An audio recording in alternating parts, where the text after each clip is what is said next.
So good morning to all the participants and to the external and Dr. Velikil Raghavan, the head of the department, the Dean, Professor Rajiv, the candidate Rukhaya Mohammad Kunhi. Today is a very happy day, the 15th October 2020. I welcome you all to the Open Defense and Viva Voce of Ms. Rukhaya Mohammad Kunhi. She has written a dissertation under my supervision on the topic, The Poetics of Diaspora in Robert Frost. And it has been examined by 3 experts from outside Kerala. And one of them, my old friend, Professor Sunita Murmu, Professor of English of Deen Dayal Upadhyaya University, Gorakhpur, Uttar Pradesh, is with us as the external expert and the chairperson of this session to conduct the proceedings of the Viva Voce and the open defense. I welcome Professor Sunita Murmu, the chairperson of this meeting, warmly to the session. And I also welcome Professor V. Rajiv, the Dean of the School of Languages and Comparative Literatures, to this open defense. He is the chairperson, he is the head of our school. Now, we have also Dr. Velikil Raghavan, the head of the department with us. He is the chairperson of the RAC, and he is also the member of the DRC of the DC of Dr. Ms. Rukhaya Mohammad Kunhi. So I'm very happy that Rukhaya finished in time, and I don't want to say about the comment about the other things. For that, to conduct the Viva Voce, I warmly welcome Professor Sunita Murmu, Professor of English, Deen Dayal Upadhyaya University, and one of the referees of this dissertation. Over to you, Sunita. Thank you, Dr. Joseph, for the warm welcome. My greetings to the Dean, Faculty of Arts Faculty probably, and to the head of the department. It's really a pleasure to be all here this morning, and we conduct the open defense examination of Ms. Rukhaya Mohammad Kunhi. It's really an honor and privilege to be associated with your department as well as your university, and especially with regard to such academic work like the evaluation of a wonderful thesis that I have been receiving from your department. Okay, so should we begin with the examination? Yes, we can begin. Okay. Rukhaya, let me first of all congratulate you for a wonderfully written thesis on the poetics of diaspora in Robert Frost. I must say the thesis has been cogently argued, very meticulously. The arguments have been worked out, and it would be nice if you could make a short presentation of the thesis, the research work that you have conducted. So it would be for the benefit of all, so that maybe they could, participate in the discussions that would follow after make this short presentation. So would you please go ahead and make a short presentation very briefly as to what actually have you argued out in your thesis. So over to you, Rukhaya. Thank you, ma'am. My remote on there.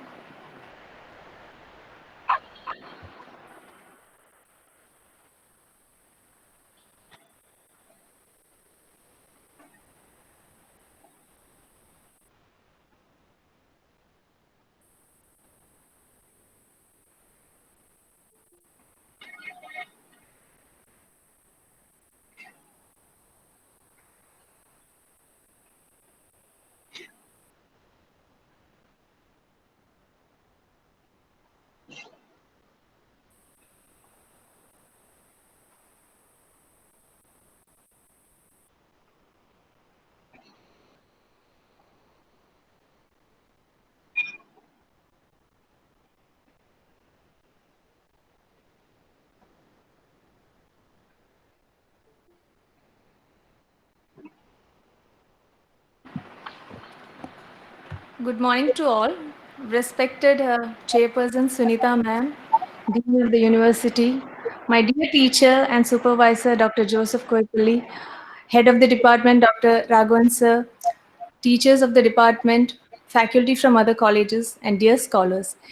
It indeed gives me great pleasure to present before you my doctoral dissertation entitled The Poetics of Diaspora in Robert Frost.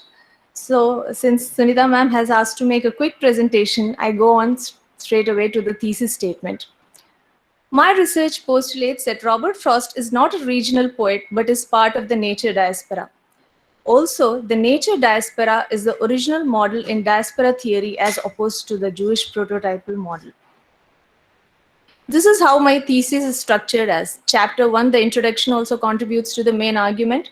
Chapter 2 is Forking Roads, tracing diasporic elements in Frost's biography. Chapter 3, Earth's the Right Place, traces diaspora as a theme in Robert Frost.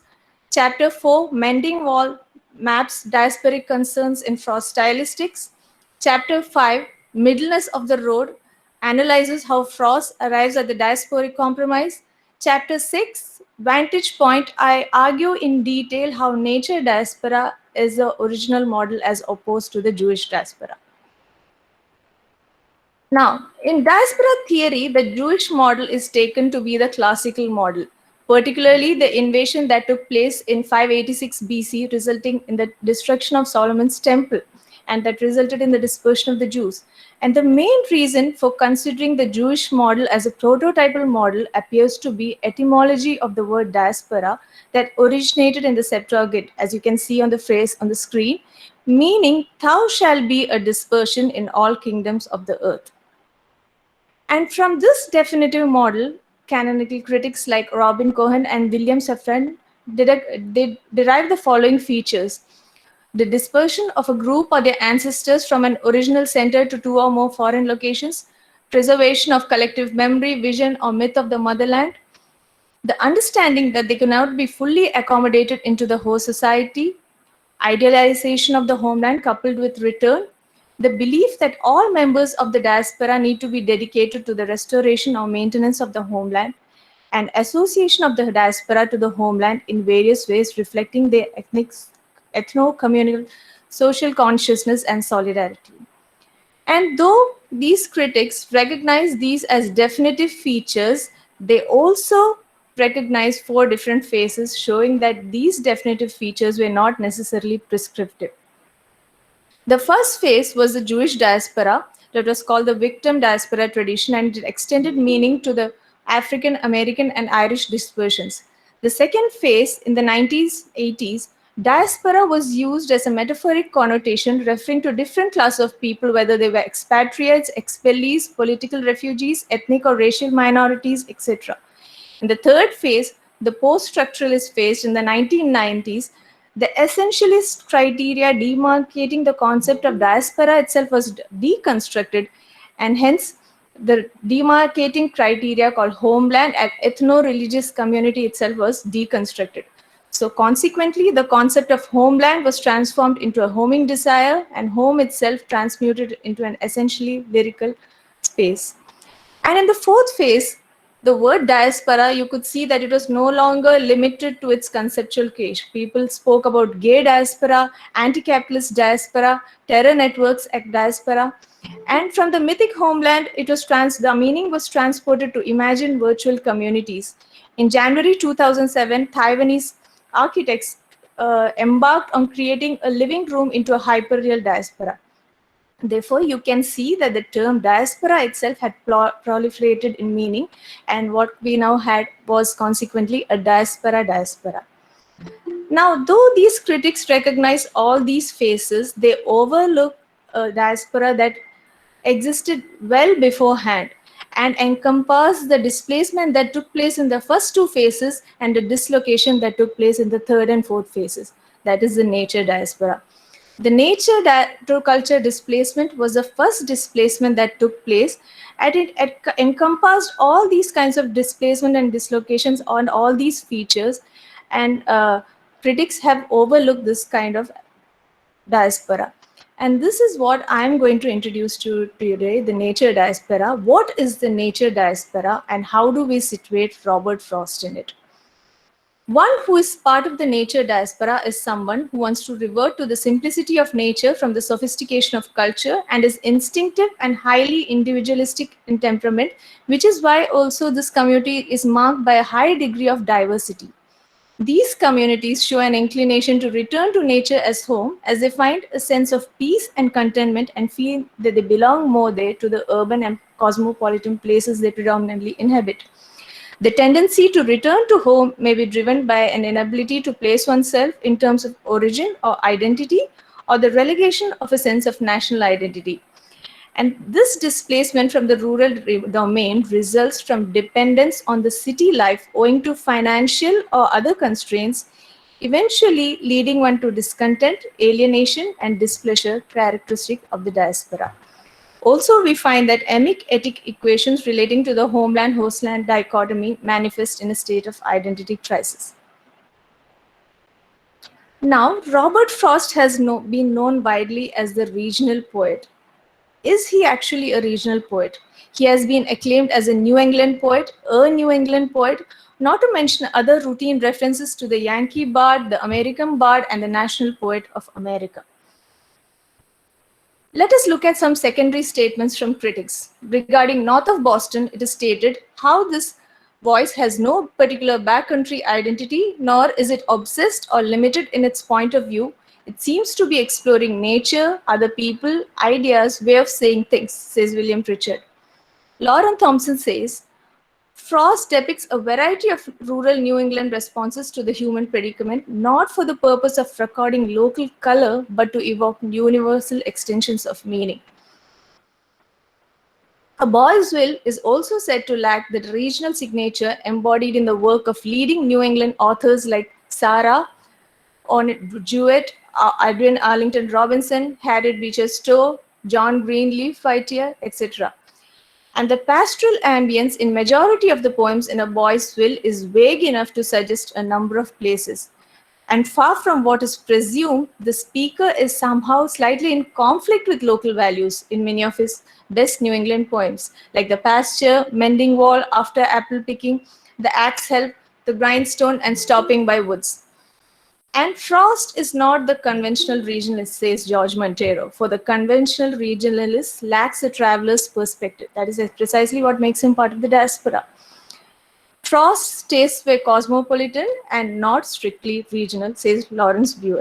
These are statements from critics, and now let us look at statements from the author himself. Robert Frost says, all of my poems come from a little circle about 14 miles in diameter. That's where they come from, but that's not where they go to. Frost responds unambiguously in New Hampshire to claims of regionalism. Because I wrote my novels in New Hampshire is not proof that I aimed them at New Hampshire. The poet had also claimed that he was too magnanimous for this mean provincialism. He also says in his poem New Hampshire unambiguously, I may as well confess myself the author of several books against the world in general, to take them as against a special state or even a nation's to restrict my meaning. While others call them images or vortices, Frost called himself a synecdochist. A little thing touches a larger thing. And this shows that even though he was making use of nature motives, he was referring to the whole of nature. Frost was considerably influenced by the Emersonian dictum that words are symbols of natural facts, and when Emerson declared that there is no fact in nature that does not carry the whole of sense of nature, he was in fact defining synecdoche. And Frost uses this material because the material he finds in this immediate environment is best suited to express his thoughts. Particularly in the poem Birches, he uses it to express the flexibility of boundaries, and owing to its quality of flexibility, not due to regional affiliations. To substantiate, he says, I talk about the whole worm in terms of New England, but that's just because I have it all around me. And why he appears to be an exemplar of the nature diaspora is because there is the theme of displacement from nature to culture in his poems again and again. His temperament was rooted in nature, instinct, and individualism. He had a temperament that worked counter to the theory of territorial boundaries, particularly historians have called boundaries to be the very foundation of civilization. He's characterized by the ambivalence of identity, and the idea of returning to nature as home is a recurring motif in his poems. Particularly, my study is different from other studies because other studies have actually analyzed Frost's affiliation with nature, but I analyze Frost's affiliation in a nature, in a bearing where nature is delocalized. And also, my reason for affiliating Frost with the nature diaspora, far from being popular perception of a son of a soil, he was not situated in a rural life for a major chunk of his life, but he spent a lot of his time in cities. Located in a modern age following the Industrial Revolution, Frost is also spatially and chronologically displaced from nature. Characteristic of the diaspora, that is the popular perception that people are generally, they voluntarily migrate because of financial considerations, and he is also dependent on the city life owing to financial obligations. It is mentioned at several places in his autobiography that farming had not provided for him and his family. He had once mentioned to Louis Untermeyer that, let us be truthful about farming, it didn't earn me a living. And it is also mentioned in his biography by J. Perini, Robert Frost Alive, that the promises he has to keeps driving him back like the diaspora who is inclined towards his homeland but is forced to go back owing to financial constraints. He kept looking after his children well after they were adults. He was paying the rent for Lillian. He was providing all of Marjorie's care in Colorado, and he made it a point to send regular checks to Irma. Frost was so depressed that he had to support his children well after they were adults, though the needs of his family at this juncture acted as a driving force in his life. And desperately, he tried to counter depression, old age, lethargy, and the gloom hovering over him. And his focus was only to get his bank account full to support his children. Now I go on to the next chapter where I trace what are the diasporic elements in Frost's biography and what actually steered him towards a diasporic disposition.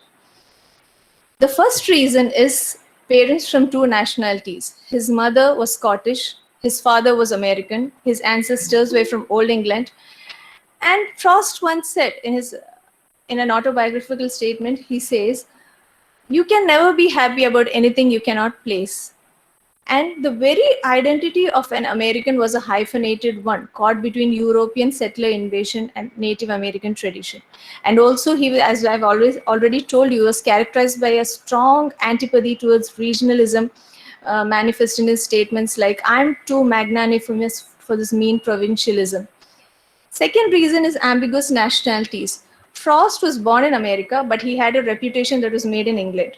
And he had to come back during the times of the First World War, when he didn't want to. And as he came back, people in America were reluctant to accept a poet that had a reputation that was made in England. So he always found himself in the third place, but now he's adjudged as the national poet of America. But Frost always, throughout his life, he considered England as a country, half my country. He was addressed by T.S. Eliot as the greatest Anglo-American poet living, and he had this hyphenated identity attached to him for the rest of his life.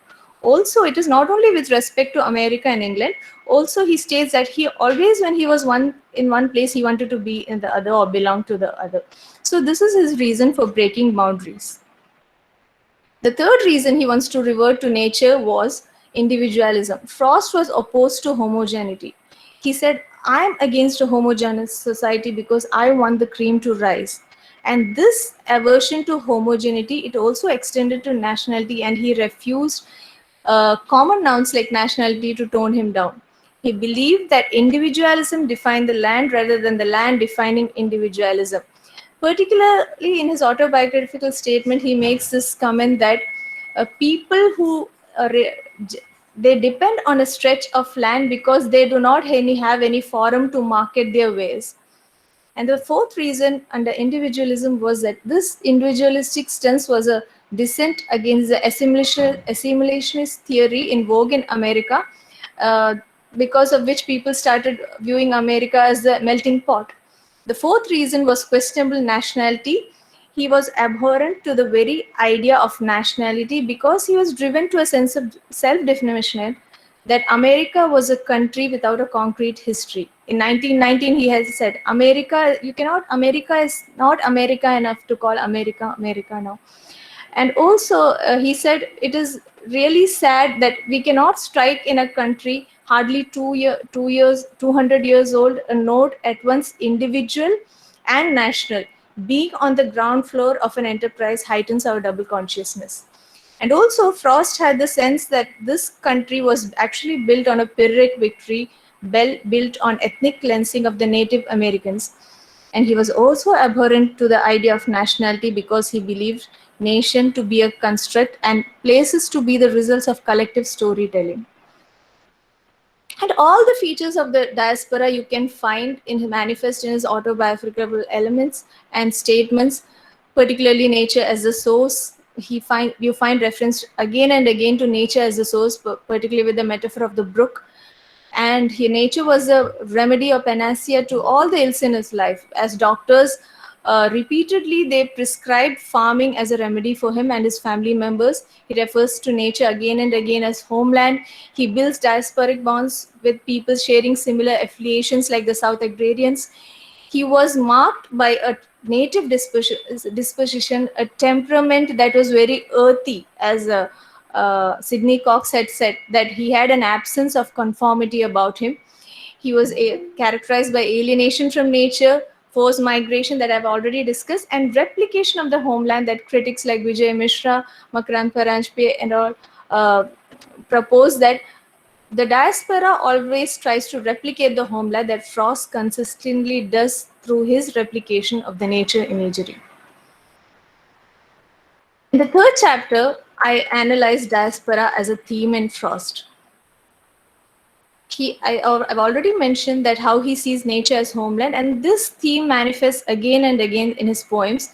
There's the delocalization of the homeland. Nature is always portrayed as the motherland, and he does this by enforcing the motherland motive, by blurring the boundaries between nature and the woman or mother, where we have tree, women, hill wives, fire flowers, etc. He portrays human beings as being born directly from the ground in poems like Generation of Men, Home Burial, Riders. He brings in close associations between nature and the concept of home. And there is the acceptance of the homeland with all its ambiguities. And I've already said, civilization, the boundaries are said to be the very foundation of civilization, and Frost's tendency to obliterate boundaries aligns him more towards the nature diaspora.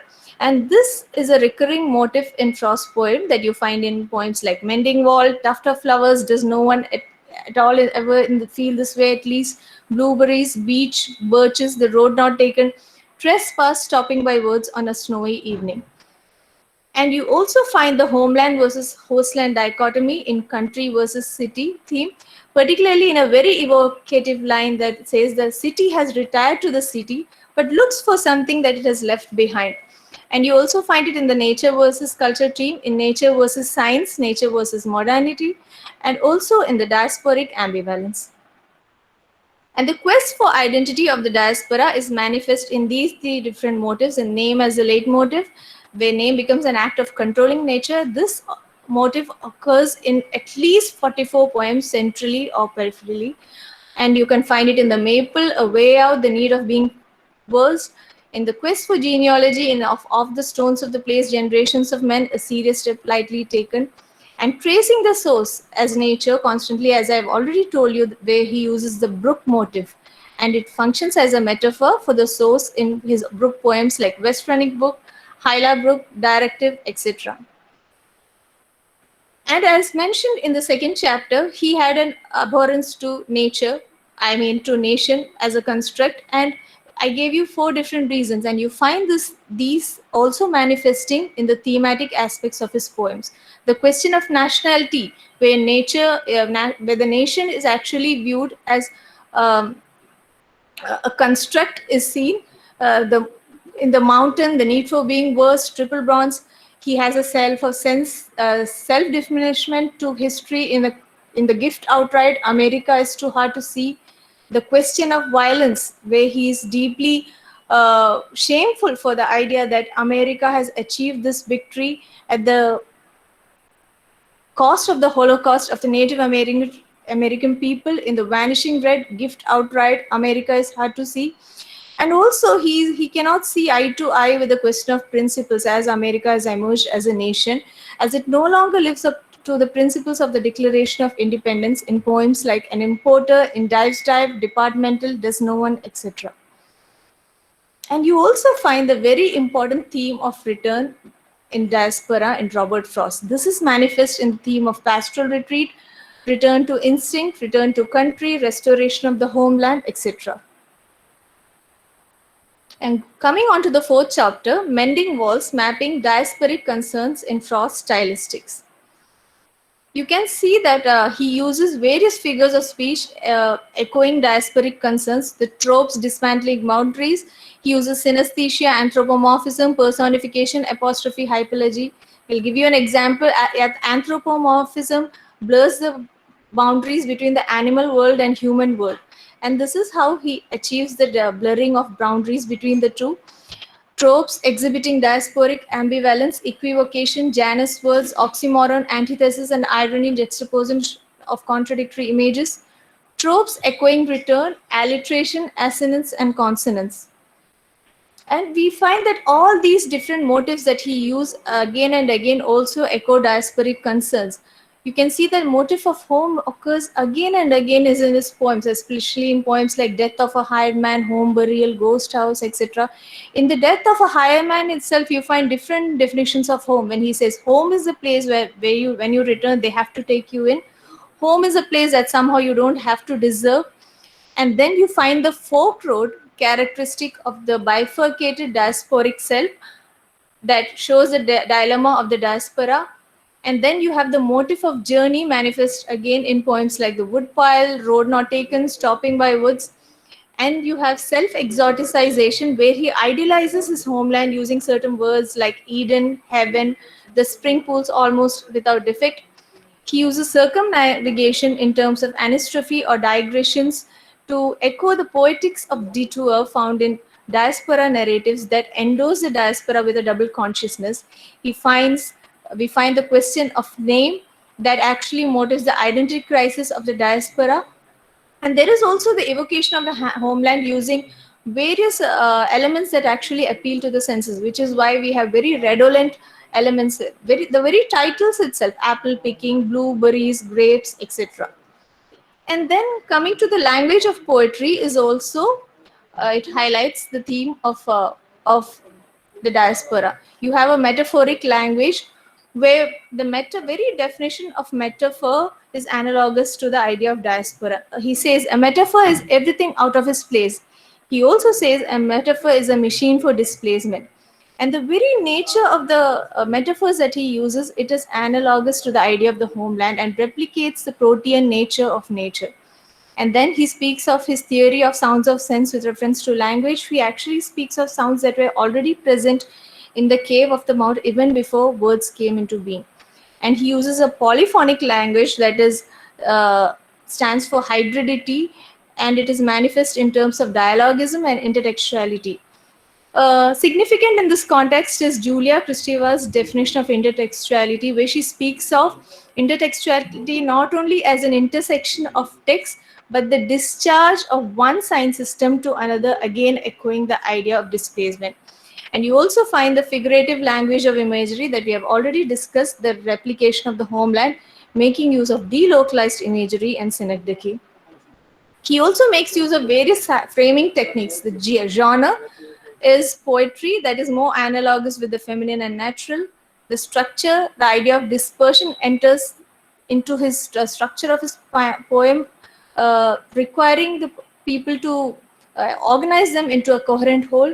Memorialization to parable a myth, where critics called Frost a parabolist. Particularly, he had titled his book North of Boston as People of the Book. Sorry, the Book of the People, that actually appears to be an inversion of People of the Book, underlining the universality of ideas. And we also have the scheme of symbolism, the individualistic voice. He was always against proverbs and any kind of he was a voice and not an echo. So he was always against proverbs. This is why in Mending Wall, he says that the neighbor only says, good fences make good neighbors. And then we have the technique of meiosis or understatement that echoes the passivity of the diaspora. The diaspora is always seen as a passive feminine antithesis of the masculine active colonialism. And then you see in his meter that he makes use of iambic meters that are closer to the natural rhythms of sound. And in his sonnet forms, he follows the meter and he then breaks the meter, breaking boundaries there as well. Now coming to chapter 5, Middleness of the Road, Diasporic Compromise and Frost. It studies how Frost arrives at the diasporic compromise. Diasporic individuals are endowed with a compromise identity that is also called a navigated identity or negotiated identity. And the features are, they are expected to imbibe features of the host society that is highly collective in nature, and also expected to remit to their homeland financially and also in terms of cultural remittances that Frost does through his nature imagery. And this, I have shown this kind of resolution in 3 different ways. The first is the problem of the 2 cells, as you can see in the road not taken, middleness of the road, stopping by woods. I'll give you an example how I will go about this in the road not taken. People generally assume in the road not taken that Frost had taken the second road. The first, he says that he had categorically kept it for another day. And so naturally people assume that he has taken the second road. But he also says that the second road was worn out due to excessive use. And towards the end of his poem, he also says that I took the road less traveled. And this seems to be a contradiction. And he also says that several times in the poem, at least 3 times, that both of the roads equally lay. Excuse me? Yeah.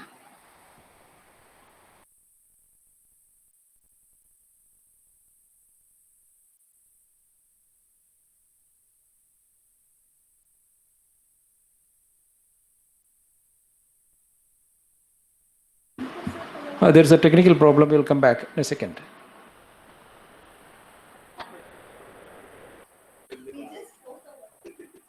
Can be heard.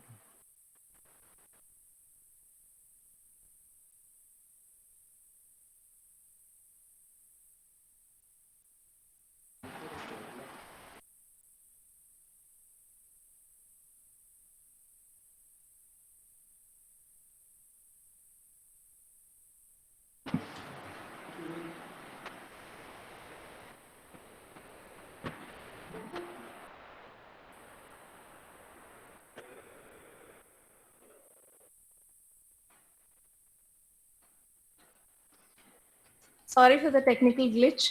I was just talking about how the diasporic compromise is realized in the road not taken. And 3 times in this poem, he mentioned that both the roads equally lay. And at the very beginning, he says that he's sorry he cannot travel both, pointing to the fact that he may have taken the middle path. Subscribing to this is another poem, The Middleness of the Road, where exactly the middle road stands for the road between nature and culture. Also, if Frost had taken any one of the roads, the poem would have been titled The Road Taken and not The Road Not Taken. And particularly, he does not employ the motif of parallel roads, but he says 2 roads diverge, meaning that there is a point of meeting actually. So, and please, if you look at the source for The Road Not Taken, 2 lonely crossroads that themselves cross each other. I have walked several times this winter.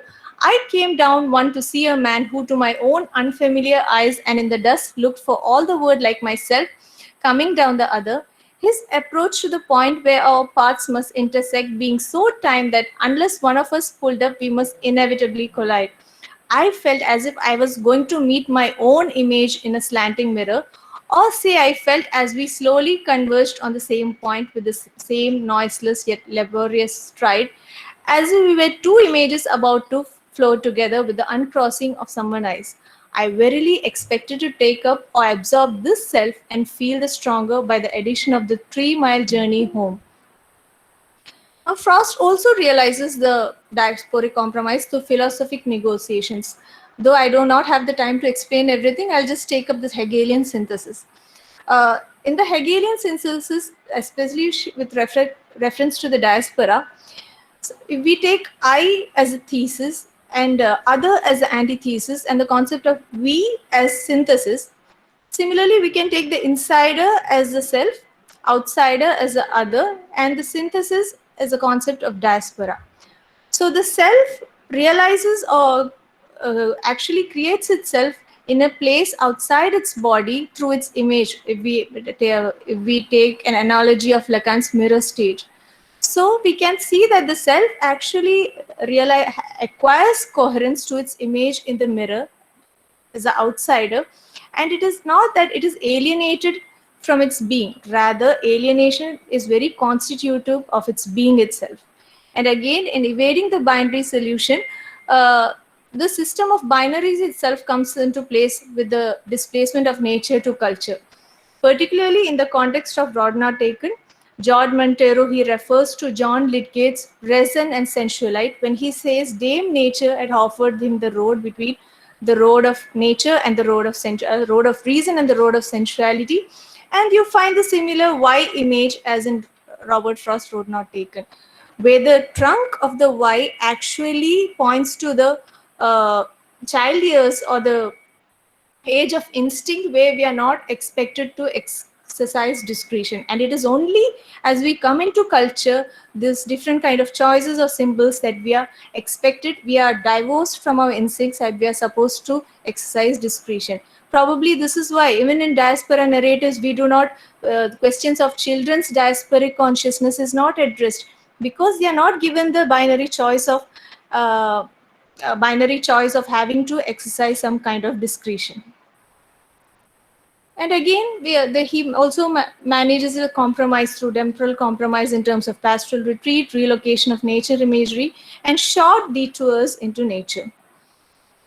He also finds a middle ground as resolution through metaphoric compromise. Ego psychology also says that metaphors are the best figures of speech to achieve some kind of compromise. And he achieved this through, the tract in the poem Pasture is not just a tract, it is a cultivated tract. He uses symbols like gasoline in the poem Middleness of the Road, where gasoline is very necessary for our modern civilization, but because that is powered by fossil fuels and industry. But at the same time, this gasoline is derived from nature. It is also manifest in his principles of versification that is mentioned in terms of freedom and control. Writer subjectivity and reader's objectivity. Writer subjectivity is rooted in nature, in the writer from the writer's end, and he states that the reader objectivity is located in the cultured perspective of the readers. There's also the diasporic compromise in the confluence of the masculine and the feminine, particularly in the confluence of the semiotic and the symbolic, as mentioned by Julia Kristeva. What is special about Julia Kristeva's confluence of the masculine and feminine is that Western philosophy always perceives all these dialectical pairs as diverse entities and as opposite entities.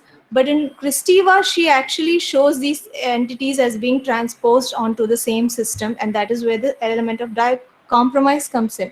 And also in Frost particularly, you can find this in some poems in the globalized, reified head that also symbolizes the womb and shows the confluence of the masculine and feminine.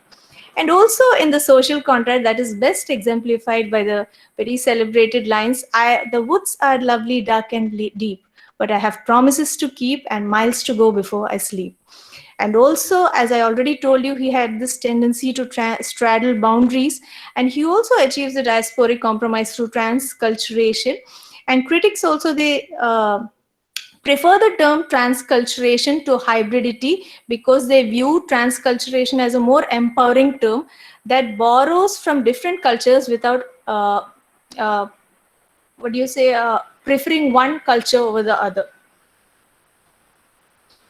In the last chapter, I come on to vantage point, where I argue that the nature diaspora is a prototypal diaspora as opposed to the Jewish model. The world was first divided into two, the nature-culture divide. So is the Jewish model actually a universal model? This is true only for Semitic models. If we take the Jewish dispersion or the model from Semitic models, there are critics who argue that the dispersion of Adam and Eve from paradise was actually the first dispersion. And if this is the case, we can also argue that the dispersion of Satan from heaven was actually the first dispersion. But since these models are Semitic, including the Jewish model, it cannot be considered as universal. And also the historical precedence of other models also with reference to the nature diaspora, it shows that the nature diaspora came before. Now the very definition of the Jewish diaspora is questionable as it lacks specificity in criteria. Is it genealogical? Is it territorial? Is it religious? There's no clarity regarding this. And also the paradigmatic features, as you've seen in the introduction, derived from the same invalidates other models. So the Jewish model may also pertain or fit into the other succeeding phases going by their cataloging criteria. It defines the first place. The second phase is the metaphoric phase, and God had called forth Abraham from his country of his forefathers to found monotheism. So it can be metaphoric. Again, it may fit into the third post-structuralist category because the idea of Torah itself as a homeland was prescribed by the idea of the homeland itself was described by the Torah, and so there is nothing outside the text. Again, the Balfour Declaration of 1917 that outlined a home for the Jews in Palestine also can show that there's nothing outside the text. And again, it may also link to the fourth phase, the hyper-real diaspora phase, where the dispersed Jews actually treated synagogues or the Torah itself as a portable homeland. And again, historical precedents cannot guarantee a conceptual priority. As Derrida had said, just because abacus came before all other methods of calculation does not mean that is conceptually the most important. And the phenomena of diaspora has been in existence well before the designation of the phenomena. Just because T.S. Eliot, he coined the term metaphysical poets in the 20th century, the phenomena existed much before that. And that is also true for the case of diaspora. Though the diasporic Jewish diaspora is taken as the original diaspora, the phenomena has been there much before. And therefore, we cannot overlook that factor.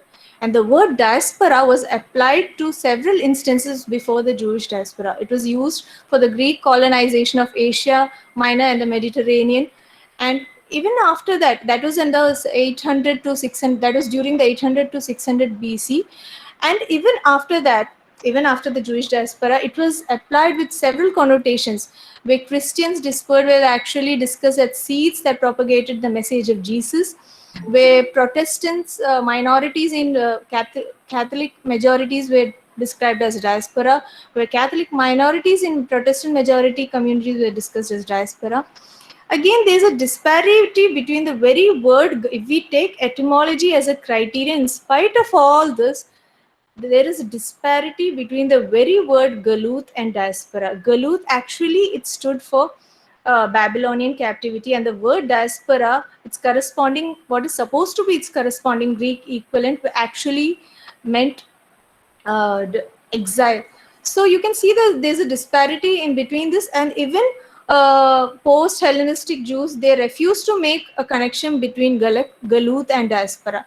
But later, after some time, automatically the post-Babylonians, they understood that the Babylonian captivity was actually a punishment for their disobeying their Torah. And again, you can see that etymology cannot be held as a valid criterion for ensuring primacy of the model. Suppose we take the case of a word like Caesarean, just because it refers to Julius Caesar's ancestors, we cannot take that as a prototype type of delivery. And particularly the veracity of etymological details itself is contested, because critics like Stephen Defoe say that nowhere in the Greek translation does the word diaspora occur. Rather, the words occur disperio, dispergia, etc.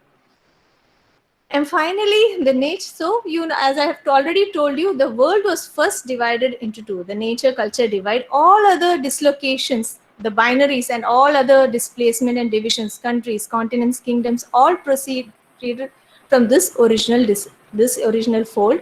So the nature diaspora gains precedence as nature was the center from which all life proceeded. This displacement constitutes the classical model owing to its historical priority, conceptual priority, and universality. It is nature that has been typified as a mother analogically to motherland narratives, which is why we find Lucretius addressing as nature as the mother that gives all the children food and swaddles in its grass, or when Homer refers to Gaia as the mother of all. And the import of nature, and even in religions, it was nature that was first worshipped. In all basic technologies were evolved in reflection of the phenomena in nature, from the very harnessing of fire that was developed as uh, developed watching the sparks between lightning, the hammer with the half of the hand of the stone in stone in the hand, and time, the most important standard of measurement, also was dependent on nature.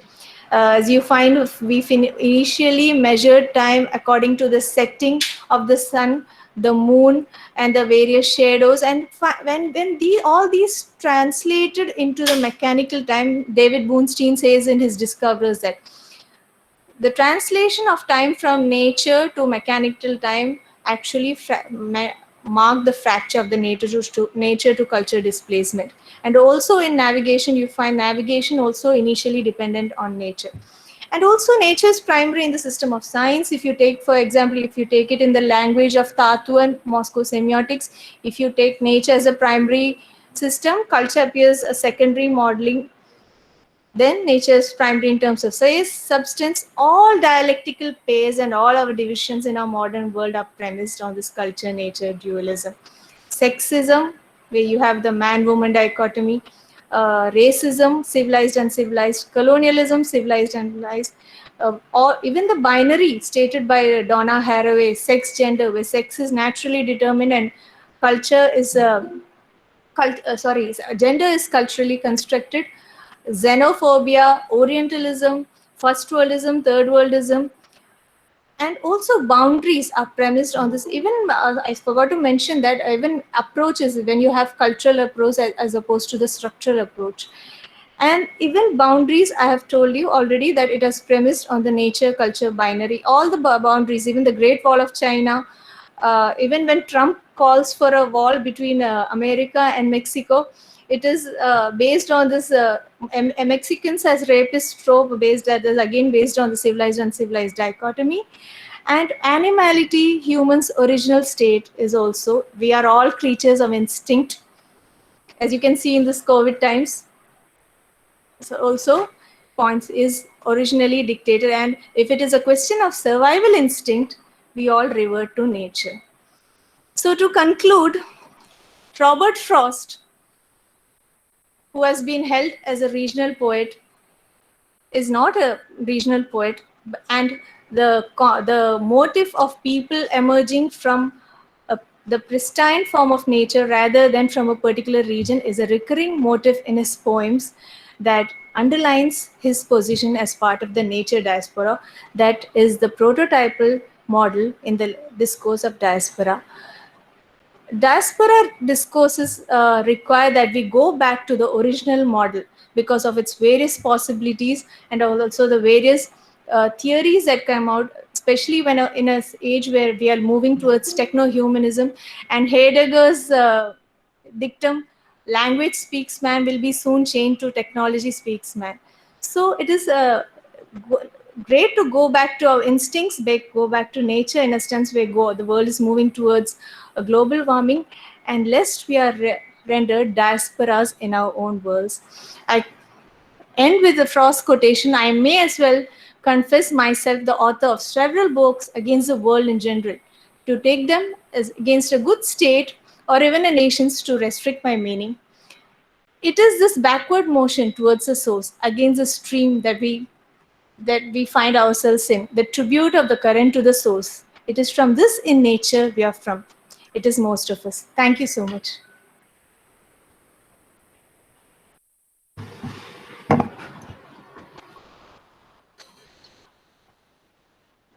Okay, thank you. Okay, thank you, Rukhaya. Now that was quite an elaborate presentation.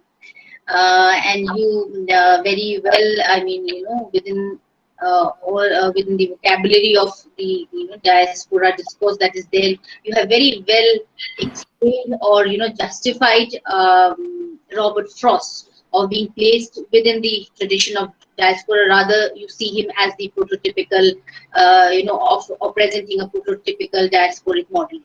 But first of all, what prompted you to actually locate him, or rather relocate him? Because going by conventional researches or what has been done so far on Frost, we usually, of course, as you mentioned, he's often seen as a regional poet, or let's say a nature poet. What actually prompted you to see him within this, tradition of diasporic writing? Ma'am, to be very honest, I have chosen Joseph as my guide. And his two areas were diaspora and Shakespeare. And I didn't want to read on to Shakespeare because that area is so hot. And so, sir, he wanted me to do something in diaspora, and he taught me what were the basics of diaspora. As soon as I was acquainted with all the different features of diaspora, I found that Robert Frost is a favorite poet of mine, and I found that all these tendencies, the identity crisis, the ambivalence of identity, the idea of returning to home, but in his case, it is nature. I found, and I thought I'll proceed in that direction. And when I actually started out on my research, I was really very happy because I found all the statements that actually could prove that I was in the right direction. Okay, so you do manage to relocate him in a new tradition, the diasporic tradition of writing. But from what you've argued and what you've said about all his writings on nature, I also find that a lot of convincing, arguments or whatever you've argued, that we could very well also place him within, eco-critical studies or green studies. And I think there's so much of potential in the writings of Robert Frost to, or we see him as offering so many insights that could, let's say, further researches within the eco-critical tradition. What would you like to say to that?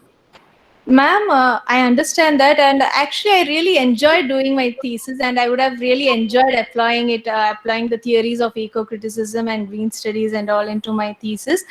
But, ma'am, I chose to analyze him under the lens of diaspora.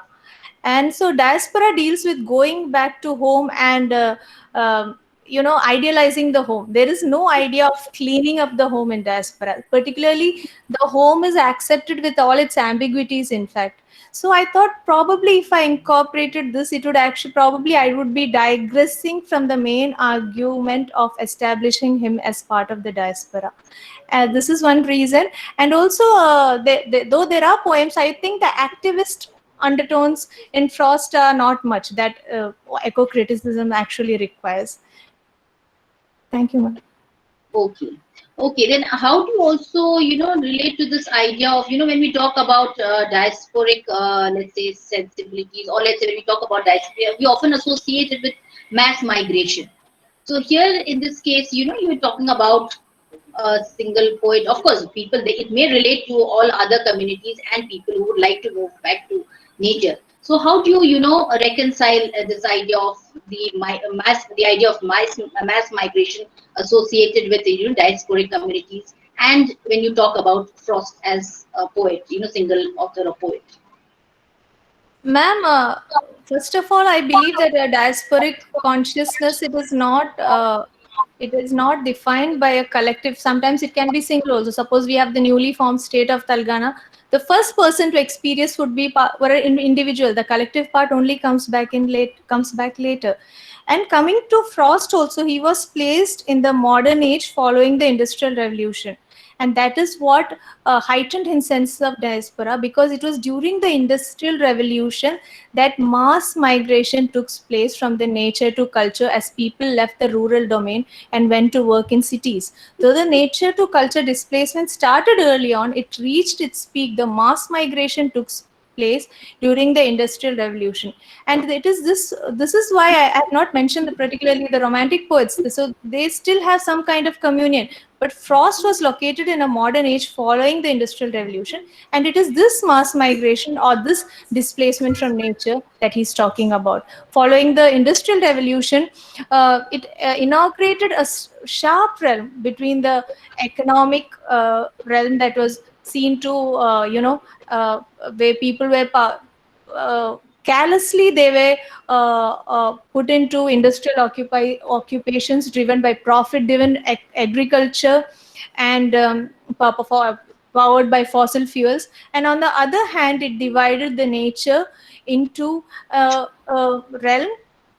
And this capitalism, it was actually defined by value shaped by and for human beings. But on the other hand, just after the Industrial Revolution, the natural realm was considered to be another realm that was where nature or raw materials, particularly unproduced raw materials, could be unconditionally appropriated and could be easily exploited. So it is this sharp division and this mass migration that heightens Frost's sense of diasporic sensibility.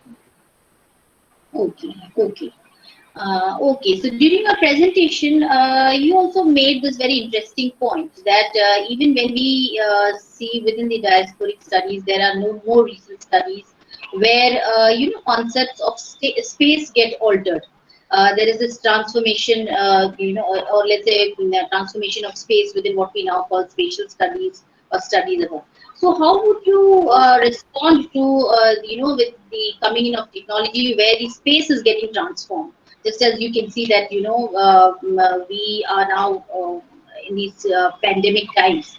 There's a complete transformation of the space. At you're working from home, and and not just that. I mean, you have technologies which transform the even urban spaces into rural kind of settings. You have homes which appear as though you are, staying in a dense jungle or a forest. You have artificial. Yeah. So in that case, how would that idea still hold? When let's talk about Frost. Just I'm asking you. This is something very new, and that is an upcoming area, and people are exploring these. So how would you relate, Robert Frost to these new emerging areas or studies within spatial studies? Ma'am, we have reached the it's okay. We have reached an era of, as I've said, techno-humanism. We have post-humanist theories, object-oriented theories, etc. And ma'am, since you have spoke of this COVID situation, it has convinced me even more that all of us are essentially part of the nature diaspora. Because what is the difference between us and animals now? We are put into cages in our houses. Our basic functions are restricted to our biological functions, eating, and even probably this is possible. This very meeting is possible probably because of technology. But even there, if it's a case, so even if a computer virus disrupts the system, we wouldn't have that also. And it's what is significant, especially with reference to space progress and technology, that in spite of all of man's fairy tale of progress, it just takes a small virus from nature to disrupt it all, and to show that eventually we all are part of nature diaspora. And more, if it comes to a question of survival instinct, we are still part of the nature diaspora. Okay, so fine. Well, for those people who had, let's say, who have moved away from nature and all that, and I wonder. I mean, this is just I'm thinking aloud rather. Let's say, what about those people who have actually been living in close proximity to nature? Naturally, I mean, these issues probably would not apply in that case. Yes. Yes. Because I think they are still, but they would not be experiencing the alienation also. That shows why this particular arena has to be treated as the prototypical one. Because the very basic idea of the nature diaspora is survival instinct. And so these people are already living in those kind of elemental conditions. So it won't affect them. And they have not all, or they have one significant thing, ma'am, I want to tell you that one thing that differentiates man from all other beings is the system of thought. Okay, and these animals, and also probably these people who do not have think so much into the future, they are actually much well placed and better than, because we are in this COVID situation. We have to think about the future, think about the present. But these people can just live in the present, and actually they are luckier than us. So because they don't have to think about the prospects of the future. So in terms of that also, I feel that all of us are generally very much, still we are all part of the nature diaspora. It is, but it is, and especially in this situation, yeah, it shows that how, especially in Kerala, we had the floods. People had money in their bank accounts. They had ATM cards, they had technology, but it just took a blink of the eye of Mother Nature to disrupt everything. And though they had, and it just took nature for a second to blur boundaries with the flood, and disrupt all boundaries and all the fairy tale progress of man. So these are all lessons for us, that when man becomes too proud of his achievements or his ideas of progress, it just takes nature for a second to blur all these boundaries. Okay. So you mean to say that when we see Robert Frost as a a poet of nature diaspora, so we need to take this detour. You go through a certain a route, take a particular route to come back to your roots.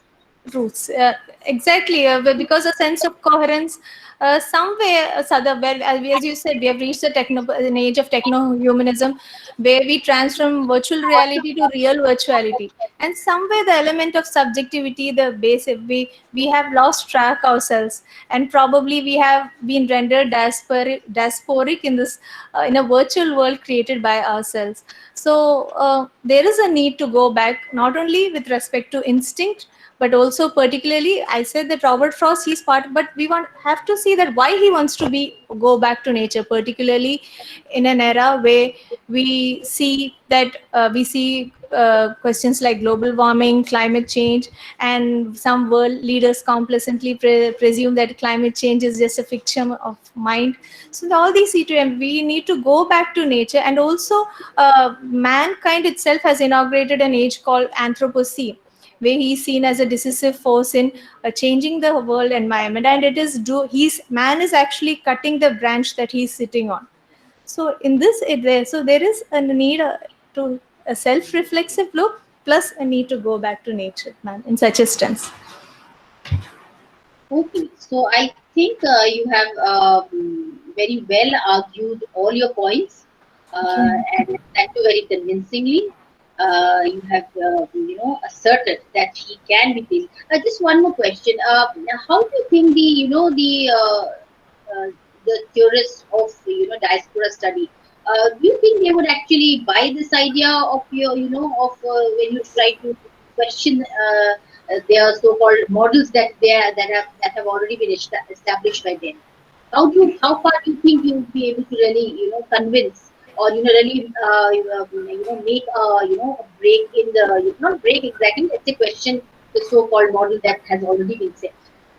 Yes, there are certain canonical critics who have already mentioned about this, that they have questioned this in passing. They have not given it so much attention, but they have mentioned it in passing.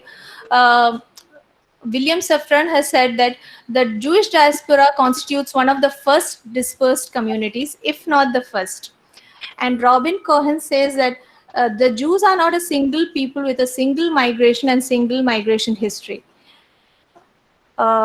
Butler says that no diaspora should be treated as a monolith, not even the Jewish diaspora from which so much theory derives.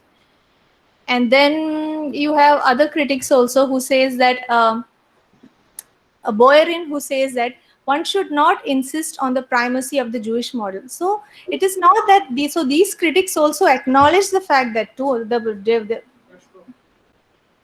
yes, yeah, so it just reminded me, ma'am, there was recently an international conference, and I had posed this question to Dr. Bill Ashcroft, that whether the nature culture model is the original model, and it is the actually the basis for civilization, and whether the boundary is the actually, the boundary is actually the basis for the nature on which the nature to culture displacement is found out.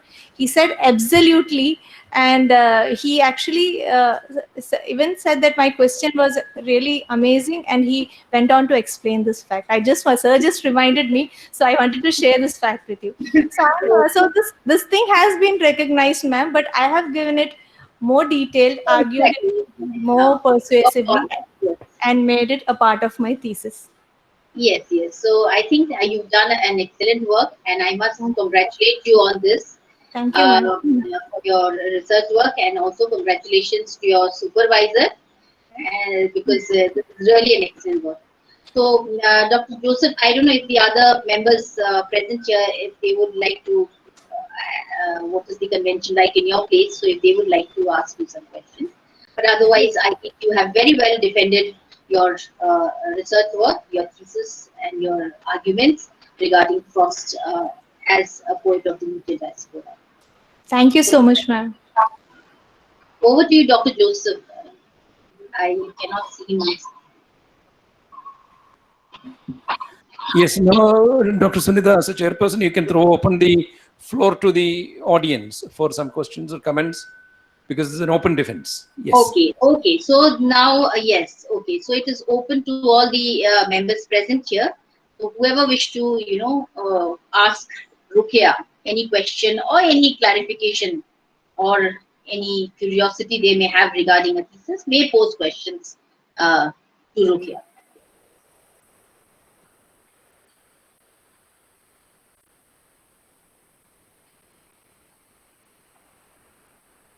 So would request the participants to unmute themselves if they wish to ask a question.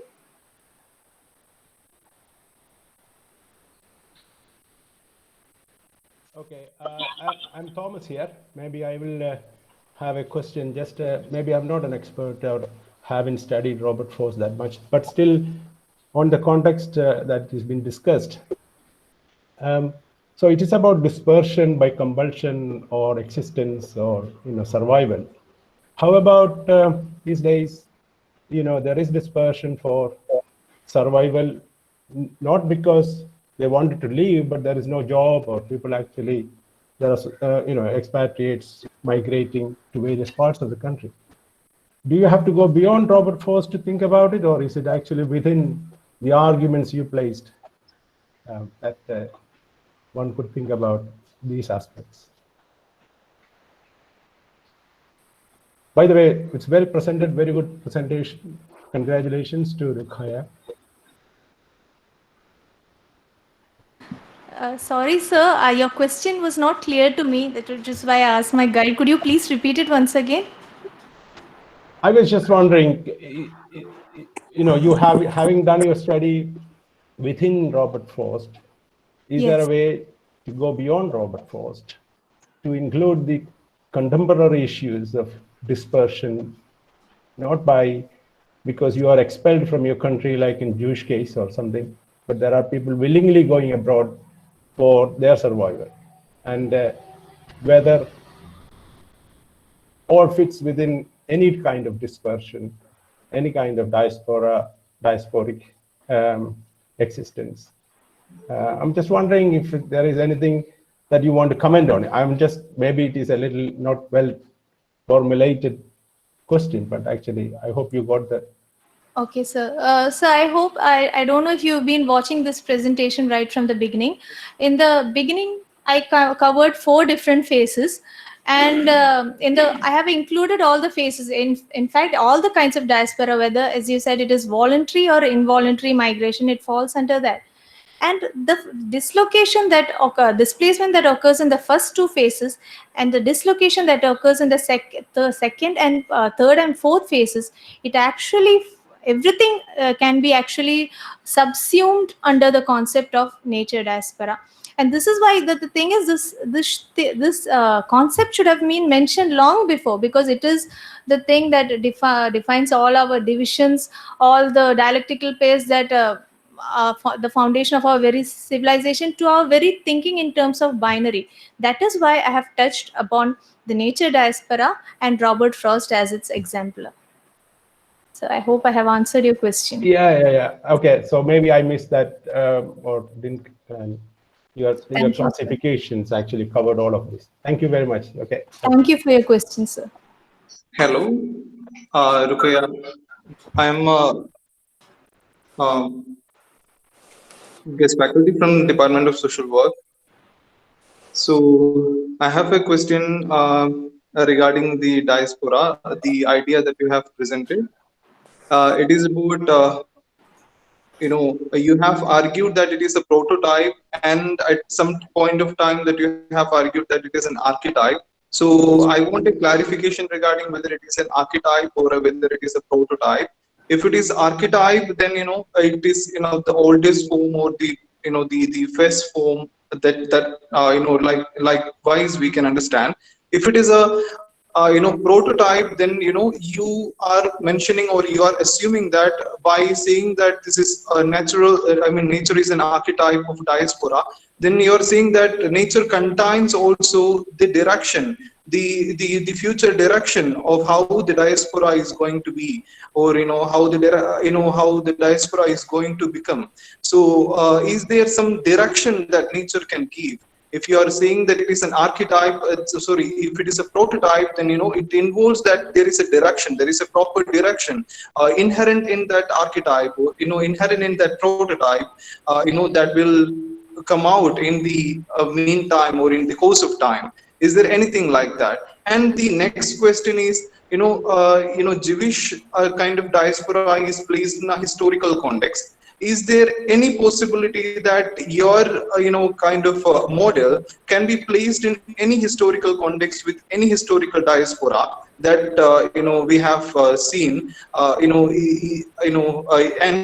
the third one is a counter argument, because nature archetype you have tried to establish within the this corona pandemic situation, and I have this real counter argument that you cannot go back to the nature just as it was, because it is not only about nature and culture. It is not only about nature and culture. It is about this artificiality or that plasticity of the human being. Human being is capable of plasticity, or being in situations and change according to that situations. So that plasticity is not being addressed in your natural the archetype of nature. So these are the questions that I have. I think you have asked me 3 questions. I'll begin from the last question. Okay. You said you spoke of the plasticity, and plasticity is precisely something that comes from culture. I don't know what you actually mean by plasticity, especially as I spoke about a symbol like gasoline that functions as the foundation of our culture, that stands for plastics and different fossil fuels, but eventually it is derived from nature. And as you speak, or you said it is impossible for us to go back to nature. But even this COVID situation, we have realized that to an extent, if it is a question of survival instinct, we can and we will. And there are even people who are still living in the heart of nature even now. So I don't think it is, and even what happens, all these fairy tales of progress, as I was telling Sunita ma'am, as Arundhati Roy said, it just a blink of the eye of the Earth Mother to obliterate everything, whether it is a floods or it's a tsunami. And if it comes to a question of survival, we will live as the nature diaspora. That's only a question of adapting. And coming to your first question, the answer is already there in your question when you spoke of the archetypes.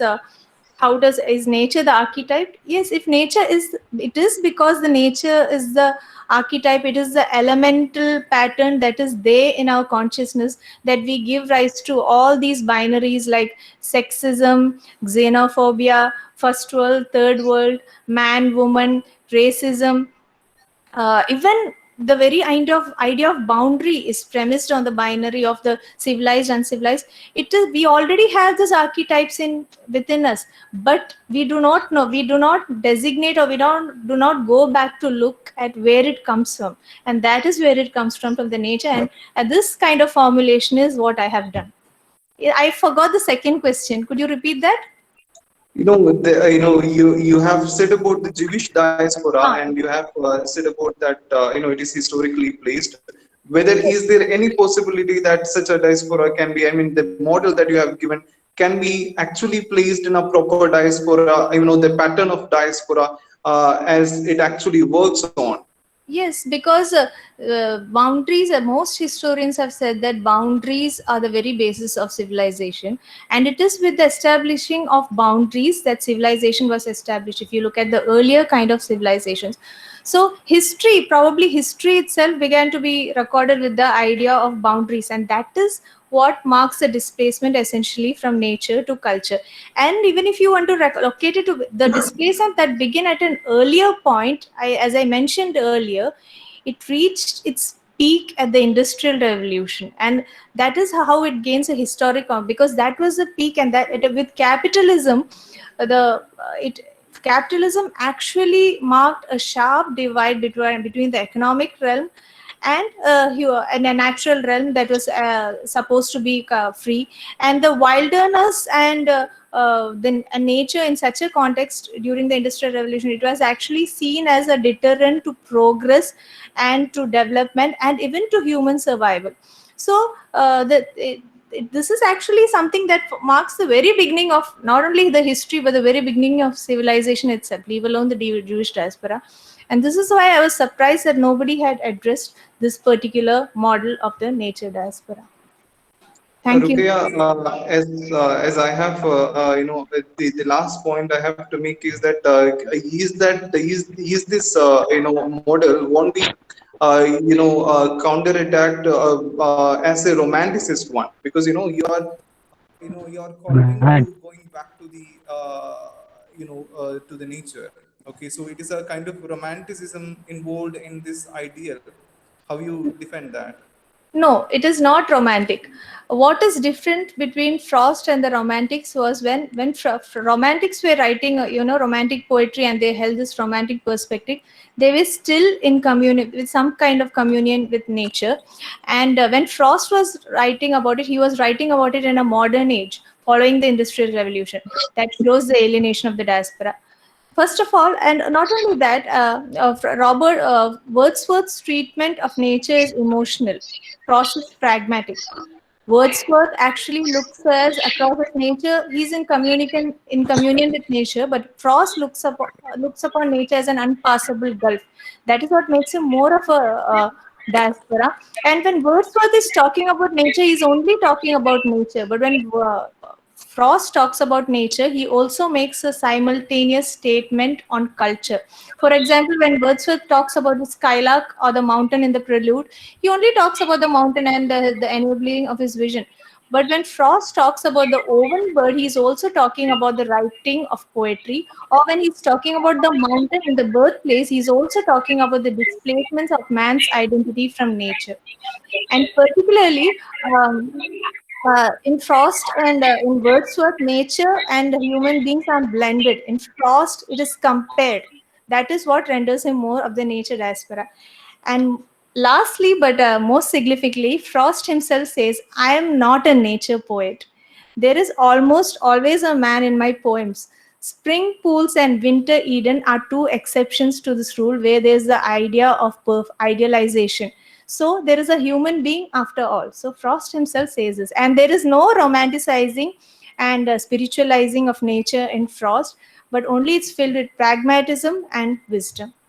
So he's very different from the Romantics. But in your model, it is, I felt that, you are completely into this nature area.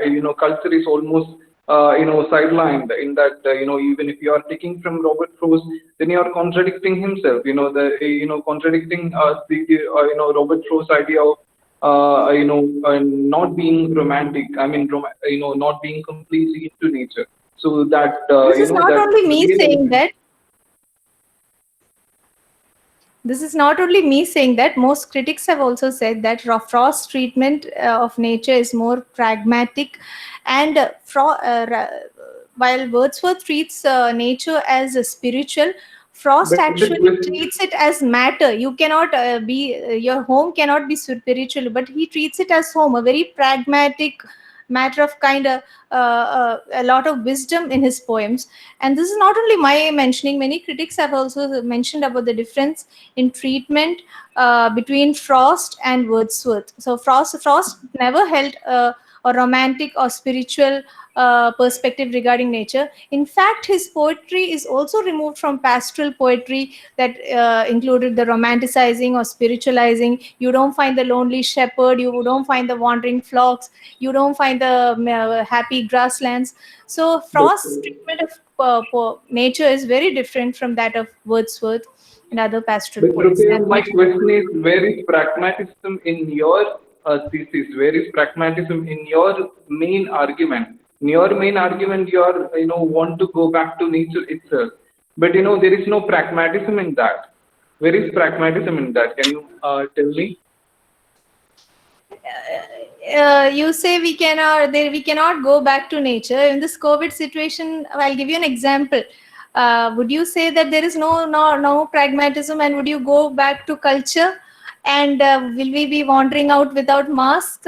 We say we are not afraid of nature, or would we stay inside and wear a mask and be afraid of nature, even if it is in the form of a tiny?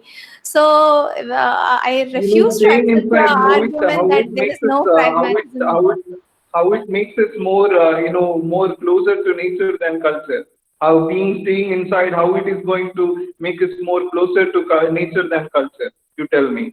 We are so much into culture when we are inside also.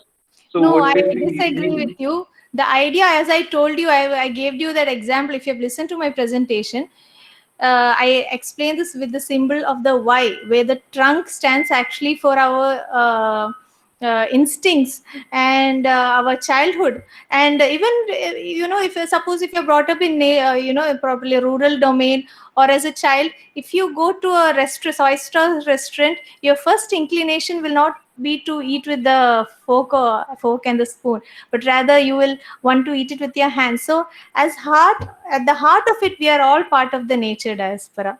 So I refuse to, and if it's a question of survival instinct, we surely are a part of the nature diaspora. So I refuse to accept that argument of yours. And good. Okay, anyway, it is a very good presentation. I congratulate you on, this wonderful presentation. Thank you. Thank you. Good afternoon, all. Me, Roy Xavier from Kannur, Kerala. See, my question is something similar to the one which is previously asked. If we want to think about this diaspora, Mr. Rukhaya is meaning that this human beings as a whole is a diasporic community on the face of the earth. In that sense, if we are doing any technical or scientific progress and we are having our own way of life, is it something that's deviating us from the nature's rule, or are we going ourselves diasporic? What I mean to say is, just like Emerson, the American poet, is talking about the transcendentalism, and he is bringing about the super soul or the Paramatma. So everyone has to reach the God, continuing one's own road. Robert Frost is also meaning that he has taken his own way, and somebody else is opted to have their own choice, and they can opt for that, no problem. But if we are telling that the diasporic community in America and the European countries, whatever things we are meaning in the modern meaning, that means one who has settled because of compulsion and all, is it the same way are you looking at the things? That means the human beings as a whole is a diasporic community. So from the very beginning of this world itself, if we can believe the words in the Bible itself, there is a dispersal of human beings. And also when we study about the origin of languages, we know that the people who were concentrated on one particular point of a place, they got dispersed because of many things. Is it something against the rule of the nature, so that we should be always aware of that, and we should be always concerned about that, and we should be worried about that? So Robert Frost is talking about a way which is between nature and culture. It is okay, but is this culture is hindering us from reaching the final goal of our moksha or something of that sort in the religious or spiritual aspect I am talking, when we are reaching back to God? So you mean that this diasporic system is something against the law of the nature? First of all, there's a popular conception when I say these are Robert Frost ideas, actually, that the idea of going back to nature. But I support it in some kind of way because there is some kind of substance. Particularly, this is something what the present COVID situation has taught me. Secondly, coming to Frost was considerably, Emerson was a major influence on Frost, particularly with reference to individualism. And he mentioned Emerson as one of the most four influential people in the US. Okay, and this idea of individualism, and Frost, Emerson's writing Nature, but most of Frost's ideas come from there. And I don't know if you have been watching the whole of this presentation. Right from the beginning, you told me if we are using technology, are we diaspora? Yes, we are diaspora, because I feel now we are all. I was even thinking of writing an article on it. We are all, we are all digital diasporas now.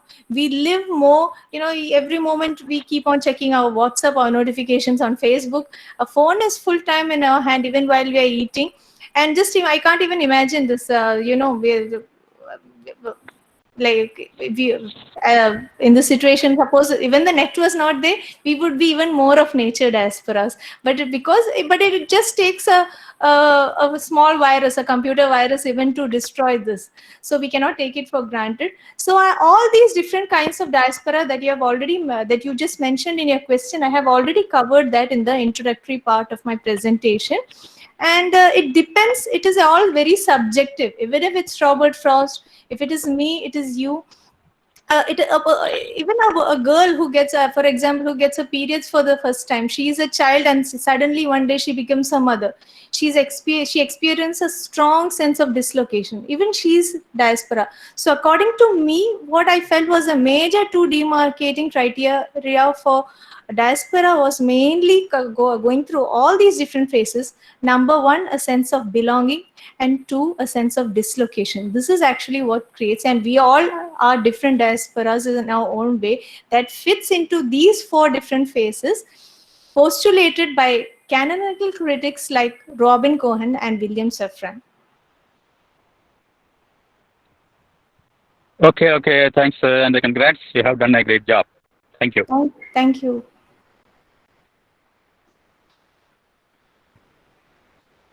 Okay, are there any more questions for Rukhaya? Hello, ma'am. Yes. Hello. Yeah, thank you for your presentation. I am Afzal. Okay. I just want to get a clarification about your title. I'm asking about the rationale of your title. Okay. You mentioned that the poetics of diaspora and Robert Frost. Yes. Okay. Your title. Yes. Okay. Please continue your question. Is it over? Okay. Okay. I have, in my research, I have actually exhausted the entire corpus of Frost's poetry and his prose. I have referred to everything. And it is to refer to this literature. Poetics actually refers to literature. So I'm referring to that as well, the poetics, the idea of diaspora in the literature of Frost. I was referring to that poetics, actually, the literature as a whole. And that was the reason for my title, The Poetics of Diaspora and Robert Frost. Okay, thank you, ma'am. I'm asking you, since you take Robert Frost as a canon, did you consult his other works like his plays, letters, other non-fiction, to find parallel with your arguments? Yes. Since you have much focused on poetry. Yes, very much. If you notice, the second chapter is on autobiographical elements. I have referred to his letters, I have referred to his notebooks, I have referred to his biographies, and all the autobiographical statement that forms the basis of my research was derived from there, as you have said. Okay, thank you very much, ma'am. Congratulations. Thank you.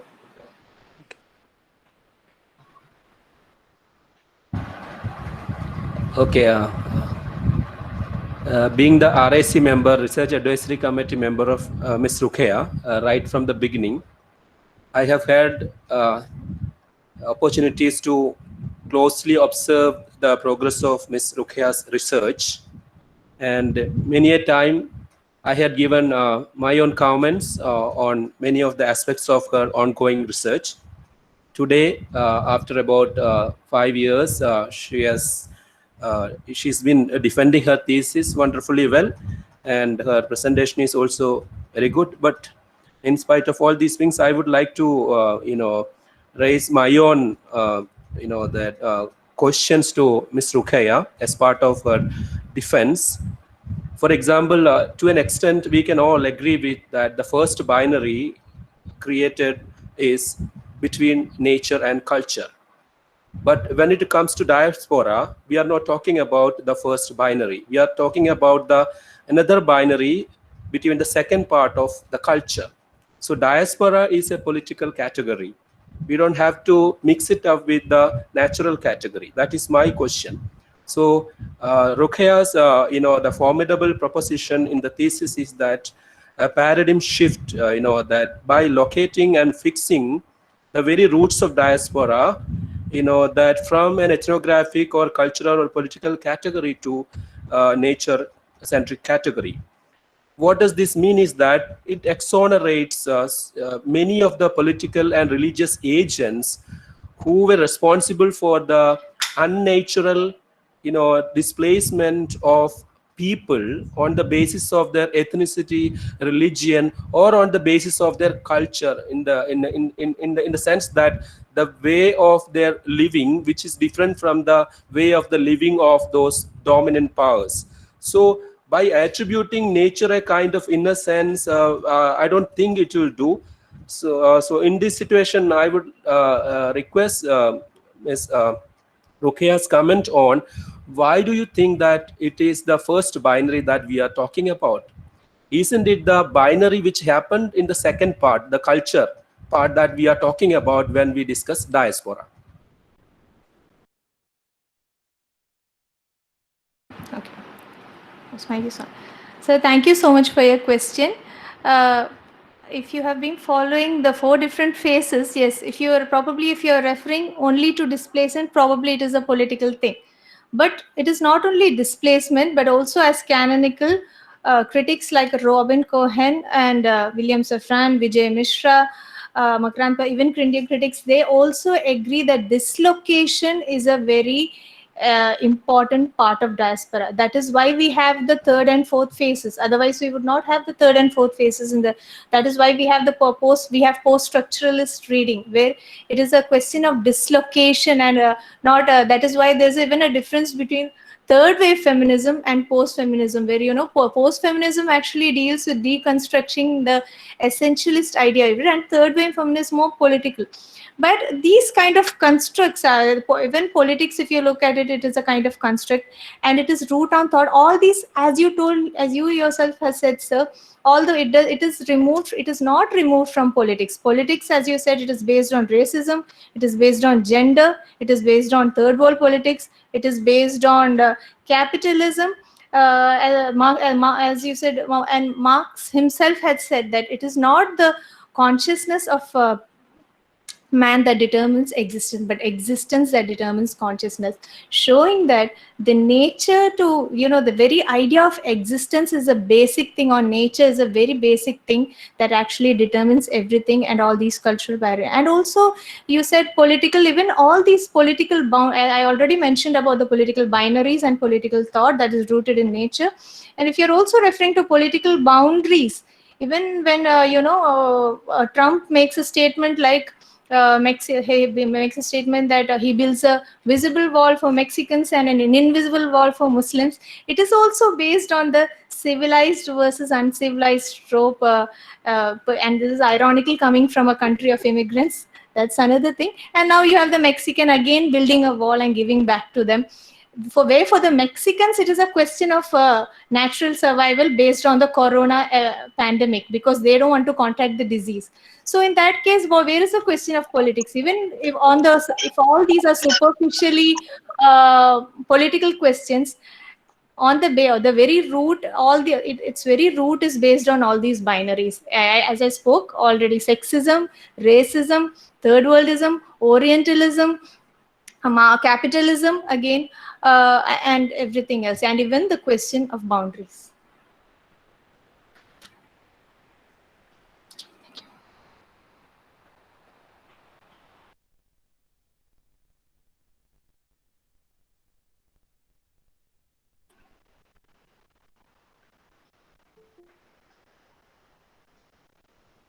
Okay. Is there anyone else who would like to pose a question to Rukhaya?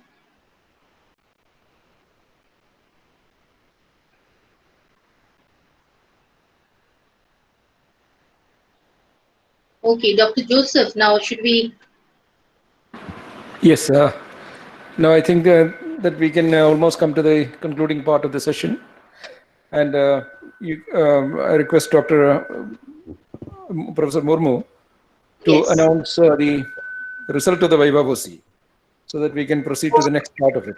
Okay, so having, I Unless think we we've don't- had, oh, Yep. so I think we've had an, very interesting session.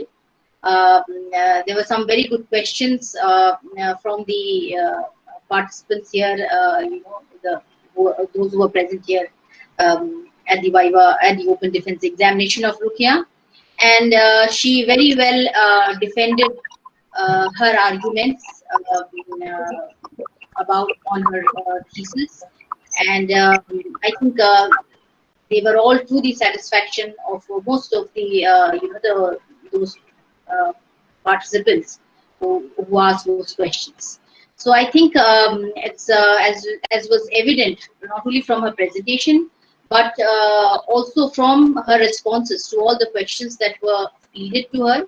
She was very well able to defend her arguments that she had presented in the thesis, and whatever counter arguments that were again opposed to her, she was able to very successfully answer all of them. So I think we need to congratulate at this point Ms. Rukhaya Mohammad Kunhi for having successfully defended a thesis at this open examination. So congratulations to you, Rukhaya, and congratulations also to Dr. Joseph Koyapulli, her supervisor, for having so well guided her in this research work. So congratulations once again. Over to you, Dr. So thank you, Professor Murmu. You have been, I read your comments you gave wonderful comments about Rukhaya's dissertation. So did the other two experts also, Professor Shogita Yes, Bhattacharya. I should have mentioned, yes. Yes. Please go ahead. Okay, I thought maybe the candidate may be familiar. Anyway, so the other two reports were from Professor Shogita Bhattacharya and Professor Simi Malhotra. Even especially Bhattacharya also, Professor Bhattacharya also had the same comment as mine regarding the direction that the work could have taken in the eco-critical tradition and in the area of animal studies and post-humanism. All of this, but more or less he also agreed with her arguments and found her them very convincing. So that we could one could easily place considering her her arguments, one could place could place Robert Frost in the tradition of the nature diaspora. So also with Professor Simi Malhotra, she also accepted whatever arguments that Rukhaya had advanced in her thesis, and she also agreed with most of her arguments and did find the thesis very convincing. So I think both the reports were very positive and in favor of Rukhaya. So I think it's congratulations from all of us that way that you have been able to defend it. Thank you, Professor Murmu. They're wonderful comments, and it is very satisfying at the end of the day to see that a good dissertation is produced and it evokes so many questions and discussion. And that's the right spirit. Most often dissertations end up with something that is not being understood by people, or it may not communicate enough. But as Rukhaya's presentation today proved, even this topic, Robert Frost, and then connecting him to a new dimension of diaspora studies. She has been doing pretty well, and she deserves all the congratulations. And before I propose my official vote of thanks, I give a chance to Rukhaya to thank the other people. Yes.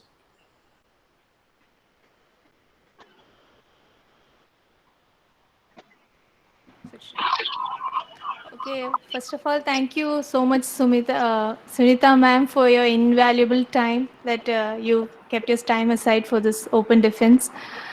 When I came to submit my thesis last year, I asked sir whether I have to sign, and he said no, you need not sign anymore, because once you submit your thesis, all your connections with the institution comes to an end. At that moment, I felt a deep kind of diasporic pang within myself, as though suddenly I had been uprooted from this institution. I was a part-time scholar here, and I always found myself in the third space in a liminal. I never knew, like, when I was grafted onto this institution, when I grew roots and I became a part of this institution.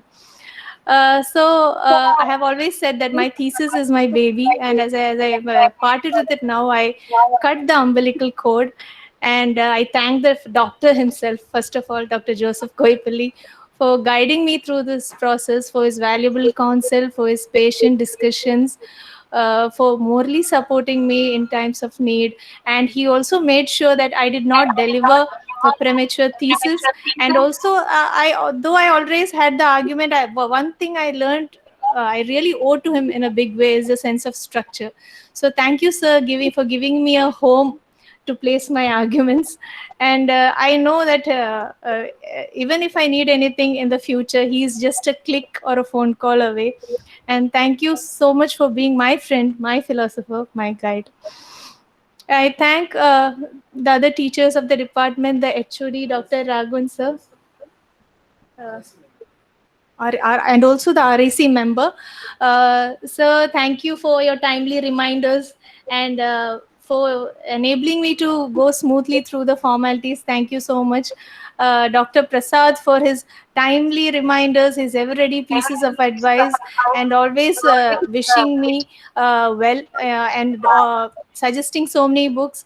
Iftika sir for wishing me to that I can, I'm almost on the verge of playing with my PhD baby. Shalini ma'am for supporting me, giving me a lot of support, moral support during the course of my research work. I had lost my own mother, and thank you for your moral support, ma'am. And Asha ma'am for not only giving me knowledge but also a lot of wisdom. I thank the library staff for being so warm and accommodating. Shibechi especially, she's not here.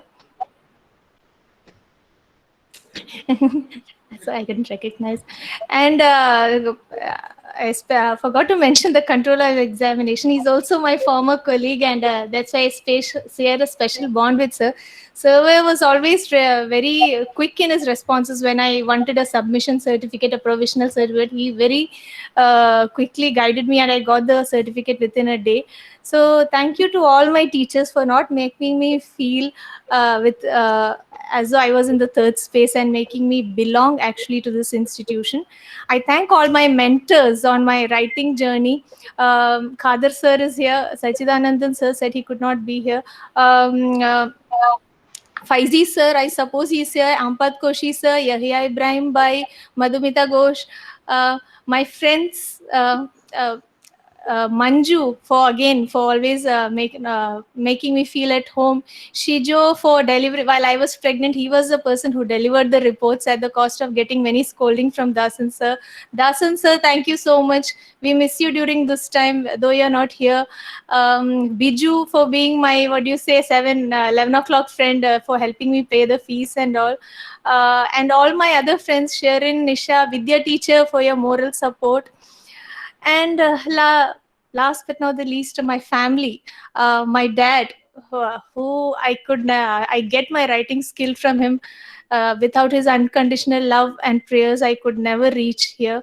And my mom, whom I miss greatly, and I promise to pay back her time with compound interest. My siblings, Faiz and Zeenath. Faiz for all his support, Zeenath for being my friend, unofficial guide, philosopher, and she's my greatest critic, and she has taught me most of the things I know today. She's almost like a second mother to me. Even 2 days before, she was scolding me that I was being very careless and walking around with a script. So thank you so much. And my kids who have constantly, as I was working on my research, they used to give me this guilty mother syndrome, and reminding me that I was working on their borrowed time, and because that they were rich and they have promised me that they will no longer be diaspora.